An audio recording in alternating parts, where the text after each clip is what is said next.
पश्चिम बंगाल विधानसभा चुनाव में जीत के बाद से तृणमूल कांग्रेस सुप्रीमो और पश्चिम बंगाल की मुख्यमंत्री ममता बनर्जी राष्ट्रीय राजनीति में कदम रखने और केंद्र में सत्तारूढ़ बीजेपी के खिलाफ विरोधी दलों को एकजुट करने की पूरी कोशिश कर रही हैं। लेकिन अभी तक ममता बनर्जी अपने इस प्रयास में सफल होती नहीं दिख रही। अब राष्ट्रपति चुनाव को लेकर तमाम खबरें सामने आ रही हैं। इस बीच ये भी खबर है कि ममता बनर्जी ने विरोधी दलों को एकजुट कर एक मंच पर लाने की पहल की थी और बीजेपी ने उम्मीदवार के खिलाफ एकजुट होकर विरोधी दल का उम्मीदवार खड़ा करने का प्रस्ताव दिया था। लेकिन पहले एनसीपी प्रमुख शरद पवार और फिर नेशनल कॉन्फ्रेंस प्रमुख फारूक अब्दुल्ला ने अपना नाम वापस लेने की घोषणा कर दी है।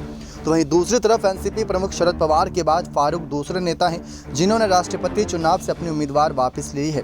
अब विपक्ष के पास महात्मा गांधी के पड़पोते गोपाल कृष्ण गांधी को उम्मीदवार बनाए जाने का एक विकल्प सामने दिख रहा है, जिनके नाम का ममता बनर्जी ने प्रस्ताव किया था। लेकिन अब यह सूचना है कि राष्ट्रपति चुनाव में उम्मीदवारों के चयन के लिए विपक्ष का कुनबा बनने के पहले ही बिखरता दिख रहा है। दूसरी तरफ सूत्रों का यह भी कहना है कि राष्ट्रपति चुनाव के उम्मीदवार के चयन के लिए मुंबई में होने वाली बैठक ममता बनर्जी के शामिल होने की संभावना बहुत कम है।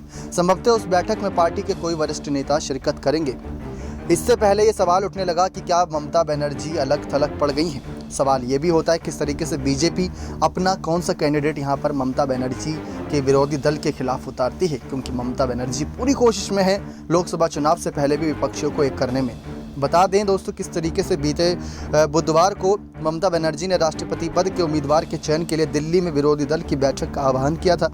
उन्होंने 22 राजनीतिक दलों को आमंत्रित किया था, लेकिन ममता बनर्जी की बैठक में आम आदमी पार्टी, बीजेडी और तेलंगाना राष्ट्र समिति जैसी पार्टियों ने हिस्सा नहीं लिया था। बैठक में कुल 17 विपक्षी दलों के प्रतिनिधियों ने हिस्सा लिया था। बैठक में सर्वसम्मति से राष्ट्रपति पद का उम्मीदवार चुनने पर सहमति हुई थी, लेकिन उसके बाद से लगातार विपक्ष को झटके लग रहे हैं। दूसरी तरफ सूत्रों के मुताबिक इस बीच शरद पवार ने फिर विपक्षी दलों के साथ बैठक बुलाई, लेकिन बैठक से ही विवाद शुरू हो गया। पवार ने विभिन्न विपक्षी दलों को बैठक में शामिल होने के लिए पत्र भेजा है। हालांकि शरद पवार के पत्र में बैठक के बारे में जो जिक्र किया गया उसमें ममता बनर्जी कहीं ना कहीं नाराज बताई जा रही है। उससे ममता बनर्जी नाराज हैं।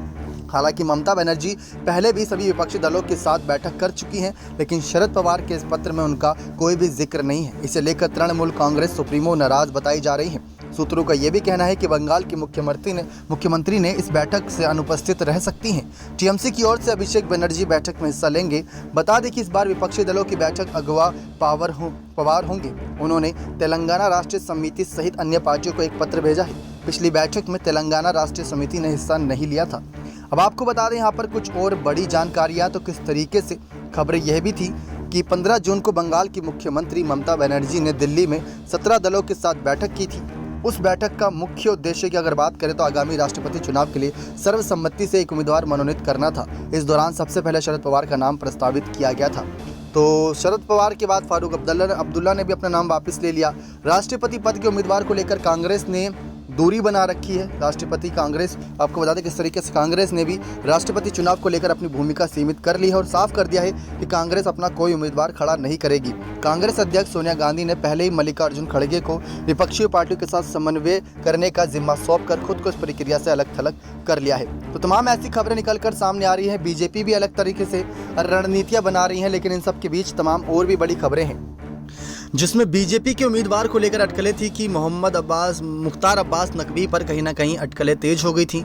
इस बीच ये भी खबरें आई थी कि पीएम नरेंद्र मोदी ने अक्सर ही तमिल संस्कृति की प्रशंसा की है। उन्होंने तमिल भाषा संस्कृत से पुरानी है। अगर बीजेपी दक्षिण से उम्मीदवार चुनती है तो पार्टी को न सिर्फ वहां से समर्थन मिलेगा, बल्कि तमिलनाडु में सत्ताधारी डीएमके के साथ केरल, आंध्र प्रदेश, तेलंगाना, कर्नाटक में विरोधी दल भी समर्थन में आ सकते हैं। और एनडीए अगर बंगाल की धरती से कोई उम्मीदवार चुनता है तो वहां की सत्ताधारी टीएमसी ना चाहते हुए भी पार्टी के साथ आ सकती है। बता दें कि ममता इस वक्त राष्ट्रपति चुनाव में एक तरह से विरोधी मोर्चे की अगुवाई कर रही हैं। 2012 में भी वे प्रणब मुखर्जी को वोट कर चुकी हैं। राष्ट्रपति चुनाव की जानकारी दे तो नामांकन प्रक्रिया 15 जून से शुरू हो चुकी है। इस कार्यक्रम के तहत 29 जून का नामांकन प्रक्रिया पूरी हो जाएगी। 2 जुलाई को नाम वापस लेने की अंतिम तारीख है। भारत में नए राष्ट्रपति चुनाव के लिए वोटिंग प्रक्रिया 18 जुलाई को होगी। नाम वापस लेने की तारीख के बाद भी अगर एक से ज्यादा उम्मीदवार मैदान में रहे तो ही वोटिंग होगी। 21 जुलाई को वोटों की गिनती होगी और इसी दिन देश को नए राष्ट्रपति मिल जाएंगे। अब देखते हैं इन सब मामलों पर और क्या तमाम खबरें आती हैं। बने रहें चैनल के साथ ऐसी और बड़ी खबरों के लिए। ये सारी खबरें अकॉर्डिंग टू सोर्सेज थी। नेक्स्ट 9 न्यूज़ रूम की रिपोर्ट।